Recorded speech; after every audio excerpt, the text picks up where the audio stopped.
Hello guys, എന്തൊക്കെയുണ്ട് വിശേഷം? എല്ലാവർക്കും സുഖമല്ലേ? അപ്പോൾ ഇന്ന് ഒരു ട്രക്കിങ്ങിൻ്റെ വ്ളോഗാണ് കേട്ടോ. ഞങ്ങളൊരു വാട്ടർഫോൾസ് കാണാൻ പോയായിരുന്നു, ഒരു ഫോറസ്റ്റിൻ്റെ ഉള്ളിൽ.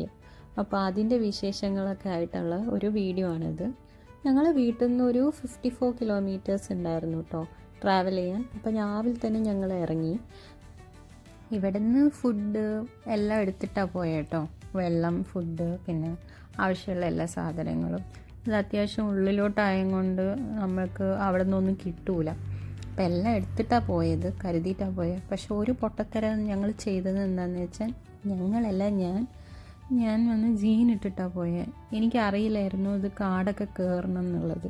ഞാൻ വിചാരിച്ചത് ജസ്റ്റ് പോകുന്നു, കുറച്ചൊന്ന് നടക്കാനുണ്ട്, അവിടുന്ന് വാട്ടർഫോൾസ് കാണുന്നു. പിന്നെ എനിക്ക് ഇവിടെ നടക്കാനുണ്ട് എന്ന് കുടുങ്ങി. പിന്നെ എങ്ങനെയൊക്കെയോ മാനേജ് ചെയ്തു, കുഴപ്പമൊന്നുമില്ലായിരുന്നു. ജീൻസൊക്കെ ഇട്ടിട്ട് തന്നെ വെള്ളത്തിൽ ഇറങ്ങി. പിന്നെ നല്ല അത്യാവശ്യം ചൂടുണ്ടായിരുന്നു. ഞങ്ങൾ പോയ അന്നാണ് ഏറ്റവും വലിയ ഹയസ്റ്റ് ടെമ്പറേച്ചർ എന്ന് തോന്നുന്നു. അങ്ങനെ ഒരു 20-25 മിനിറ്റ് നടക്കാനുണ്ടായിരുന്നു. കുഴപ്പമില്ലാതെ നടന്നു ഞങ്ങൾ 3 പേരും. ഇച്ചിരി ചൂടായ കാരണം കുറച്ച് സ്ലോ ആയിരുന്നു, പക്ഷെ കുഴപ്പമില്ലായിരുന്നു. പിന്നെ മെയിൻ സ്പോട്ടിലെത്തിയപ്പോൾ ഇത്രയും നടന്നത് വെറുതെ ആയിപ്പോയോ എന്നുള്ളൊരു തോട്ട് വന്നു. കാരണം വലിയ രീതിക്ക് ഒരു വാട്ടർഫോൾസ് എന്ന് പറയാനൊന്നും ഉണ്ടായിരുന്നില്ല. ചെറിയൊരു വാട്ടർഫോൾസ്, കുറച്ചെന്തോ വെള്ളത്തിന് തണുപ്പില്ലായിരുന്നു. പിന്നെ എങ്ങനെയൊക്കെ അഡ്ജസ്റ്റ് ചെയ്തു. പിന്നെ വിഷമം തീർക്കാൻ വേണ്ടി അടുത്തുള്ളൊരു പാർക്ക് അവിടെ പോയി. അവിടെ നല്ല രസമാണ് കാണാൻ. ഈ പാർക്കിൽ വന്നിരിക്കാൻ നല്ല രസമാണ് കേട്ടോ.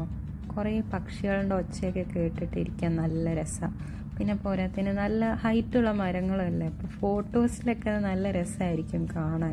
അപ്പോൾ ഞാൻ ഇതിന് മുന്നേ 2 വട്ടം വന്നിട്ടുണ്ട് അവിടെ, പക്ഷേ ആ 2 വട്ടം മഴ തന്നെയായിരുന്നു. അപ്പോൾ എനിക്ക് അധികം നല്ല ഫോട്ടോസൊന്നും കിട്ടിയിട്ടുണ്ടായില്ല. ഇപ്രാവശ്യം വന്നപ്പോഴാണ് കുറച്ച് നല്ല ഫോട്ടോസ് എടുക്കാൻ പറ്റിയത്. അപ്പോൾ അതിൻ്റെ ഒരു സന്തോഷം ഉണ്ടായി കേട്ടോ എനിക്ക്. പിന്നെ കുറേ നേരം അങ്ങോട്ടും ഇങ്ങോട്ടുമൊക്കെ നിന്ന് എല്ലാവരും 3 പേര് ഫോട്ടോസൊക്കെ എടുത്തു. പിന്നെ കുറച്ചങ്ങോട്ട് പോയി നോക്കിയപ്പോൾ ഫിഷിംഗ് ഒക്കെ ചെയ്യുന്നുണ്ടായിരുന്നു കേട്ടോ. അതുമല്ലാണ്ട് ഇവിടെ ഇങ്ങനെ മുതലുണ്ടാവുമെന്ന് എപ്പോഴും കാണാറുണ്ട് കേട്ടോ, എഴുതിയിട്ടിട്ടുണ്ടാവും. അപ്പോൾ ഞാൻ എപ്പോഴും വിചാരിക്കും ഇവിടെ വരുമ്പോൾ ഒരിക്കലെങ്കിലും മുതലേനെ കാണണമെന്ന്. അപ്പോൾ കുറേ നേരം ഇരുന്ന് തിരഞ്ഞു എവിടെയെങ്കിലും ഒന്നിട്ടുണ്ടാവുമെന്ന്. പക്ഷേ മുതലിനെയും കണ്ടില്ല, ഒന്നും കണ്ടില്ല. അവിടെ ആകെ ഈ അഴുക്ക് വെള്ളം കണ്ട് കുറച്ച് നേരം ഇരുന്ന്. പിന്നെ അവിടെ കുറച്ച് പേര് ഫിഷിംഗ് ഒക്കെ ചെയ്യുന്നുണ്ടായിരുന്നു. അതൊക്കെ കണ്ട് രസിച്ച് ഇങ്ങനെ കുറേ നേരം സമയമൊക്കെ സ്പെൻഡ് ചെയ്ത്. പിന്നെ നല്ല കാറ്റുള്ള കാരണേ നമ്മളങ്ങനെ ഇരുന്നു പോവും. കുറേ നേരം ഇരുന്നു. പിന്നെ മെല്ലെ ഞങ്ങൾ തിരിച്ച്